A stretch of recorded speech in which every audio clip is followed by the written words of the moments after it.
So insyaAllah dalam tahun ni first filem saya akan ditayangkan, tapi saya tak tahu lagi date tu bila. Tajuk filem tu Susuk Bidadari. Itu first ever filem daripada saya. And then saya akan keluarkan next single saya lepas raya insyaAllah. Tapi saya baru je release lagu raya, lagu Pokai Raya.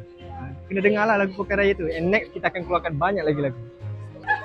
Sejujurnya saya memang rasa sangat-sangat teruja and saya takut sebenarnya, tapi saya ada hire acting coach lah untuk prepare, sebab saya rasa benda yang saya tak boleh nak buat, saya kena belajar. So dia takut lah sebenarnya, tapi saya tak sabar nak tengok hasil dia nanti. Saya beraya tahun ni dekat Negeri Sembilan, dekat Lenggeng. Dah ada.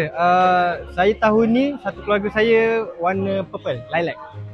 Cuti saya rasa dalam seminggu dua je lah saya cuti. Lepas tu ada a few project yang ada lah lepas raya ni. Menu raya yang paling saya suka lontong. Saya suka makan lemang dengan kuah kacang. Itu favourite saya. Saya kurang sikit rendang. Pengalaman raya yang tak dapat nak dilupakan PKP. Tak dapat nak raya.